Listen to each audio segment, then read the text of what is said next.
तो dear friends, आइए अब हम परमाणु के मॉडल को समझते हैं। ठीक है, रदरफोर्ड ने इस मॉडल को दिया। रदरफोर्ड का परमाणु मॉडल हम समझते हैं।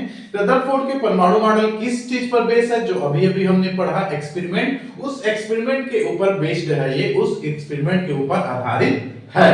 चलो, तो वो जो परमाणु मॉडल है वो कहता क्या है, तो इसको मैंने एक माइंड मैप चार्ट के द्वारा समझा दिया है। इस चार्ट को आपको याद रखना है और इसके द्वारा हम समझने वाले हैं।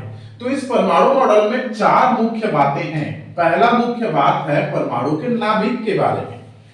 अब परमाणु के नाभिक के बारे में क्या इंफॉर्मेशन देता है, तो रदरफोर्ड बोलते हैं कि परमाणु का जो नाभिक है वो परमाणु के मध्य में होता है।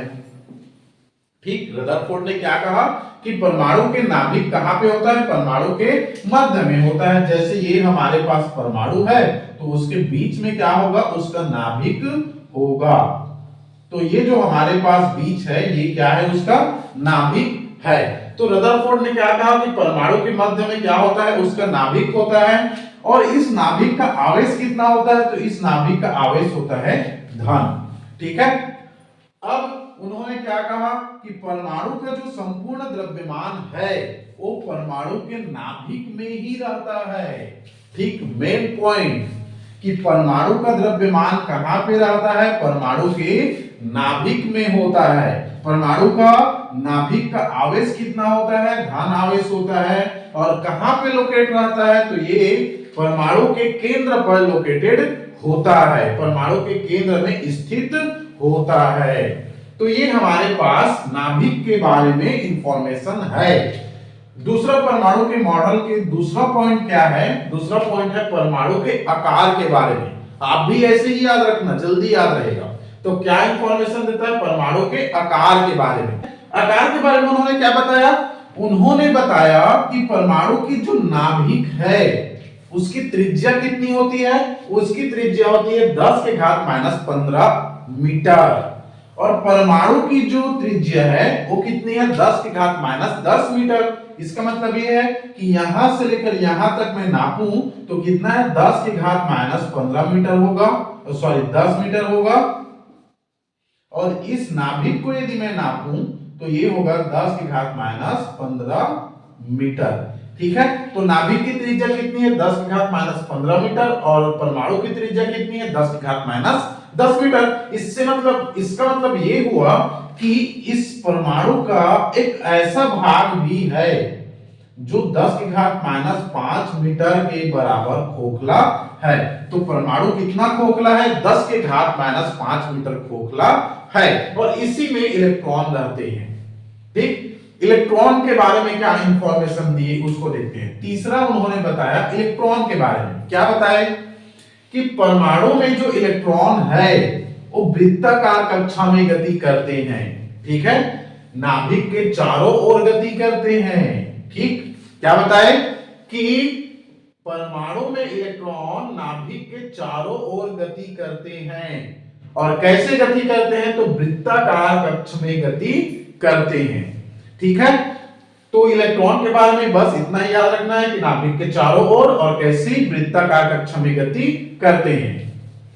चौथा इंफॉर्मेशन उन्होंने बताया कि परमाणु में आवेश कितना होती है। तो उन्होंने ये बताया कि धन आवेश और ऋण आवेश दोनों बराबर होते हैं। परमाणु में धन आवेश और ऋण आवेश दोनों बराबर होते हैं। अब यदि धन आवेश और ऋण आवेश दोनों बराबर हैं तो परमाणु क्या होगा? उदासीन हो जाएगा। क्यों? क्योंकि जितना धन आवेश उतना ऋण आवेश दोनों एक दूसरे को क्या कर देंगे? कैंसिल। तो परमाणु क्या होगा? उदासीन होगा। ठीक है, तो परमाणु इस प्रकार से उदासीन होता है, ये उन्होंने बताया। ठीक, तो डियर फ्रेंड्स, ये हमारे पास क्या है? रदरफोर्ड का परमाणु मॉडल। आप इस चार्ट को क्या कर लें? इसको याद रख लें। ये चार्ट आपको याद रखने में काफी सहायता करेगी।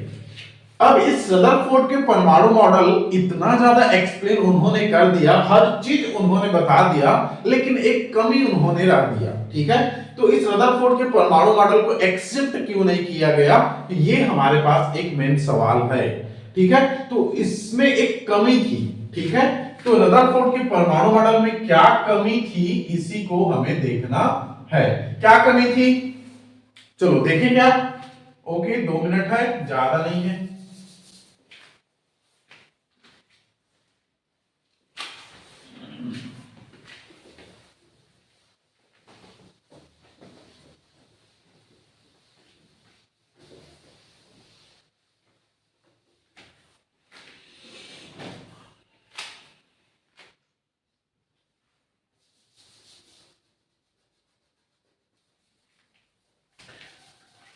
ओके, चलिए कमी के बारे में देखें, रदरफोर्ड के परमाणु मॉडल की कमियां।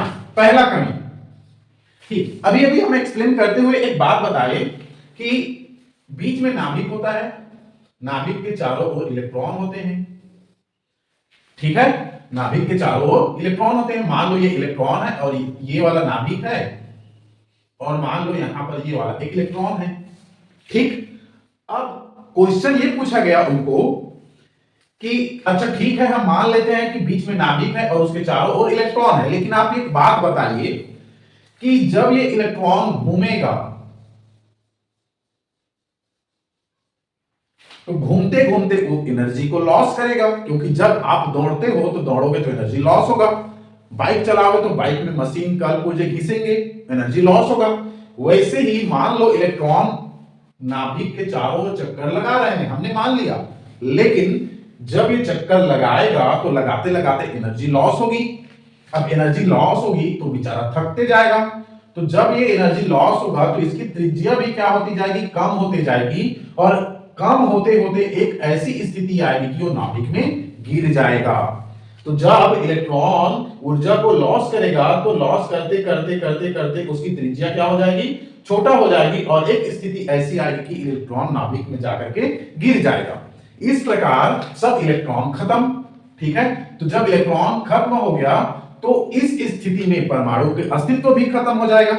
तो इस चीज को रदरफोर्ड एक्सप्लेन नहीं कर पाए। इस टॉपिक को क्या कहेंगे, तो परमाणु की अस्तित्व, परमाणु की अस्तित्व के बारे में कोई एक्सप्लेन नहीं कर पाया, ठीक। क्यों? क्योंकि क्वेश्चन ये पूछ दिया गया कि इलेक्ट्रॉन घूमते घूमते जाएगा, घूमते घूमते उसकी एनर्जी लॉस हो जाएगी, तो लॉस होते होते एक स्थिति ऐसी आएगी कि वो नाभिक में जाकर के गिर जाएगा।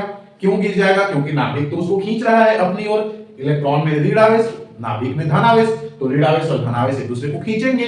अब चूंकि इसमें स्पीड में घूम रहा है तो घूमते घूमते वो बैलेंस करके रखा है, लेकिन जब उसकी स्पीड कम होगी तो आकर के नाभिक में गिर जाना चाहिए। तो इस चीज को ये एक्सप्लेन नहीं कर पाया, ठीक। तो पहला कमी ये था। दूसरा ये स्पेक्ट्रम के बारे में, ठीक है, स्पेक्ट्रम के बारे में कैसे, अब चूंकि इसमें ये जो इलेक्ट्रॉन है वो घूम रहा है, तो घूमते घूमते उसकी एनर्जी लॉस होगी, तो लॉस होते होते इसकी जो स्पेक्ट्रम है वो स्पेक्ट्रम भी हमें कैसे प्राप्त होना चाहिए, वो सतत प्राप्त होनी चाहिए, ठीक है। कैसी प्राप्त होनी चाहिए? सतत प्राप्त होनी चाहिए। सतत मतलब कि कंटिन्यू, एकदम लगातार, ऐसे करके ऐसे एकदम लगातार सतत उसी से जुड़ा हुआ, ठीक है।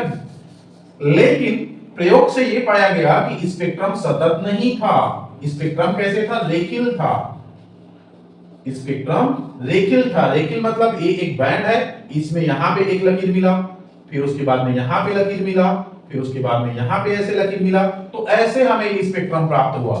लेकिन इसके सिद्धांत के अनुसार कैसे स्पेक्ट्रम होना था? एकदम सीधा, मतलब कि कंटिन्यू, ऐसे करके उसी से जुड़ा हुआ, ठीक है। ऐसे सतत हमें प्राप्त होना चाहिए था, लेकिन सतत प्राप्त ना होकर के कैसे प्राप्त हो गया?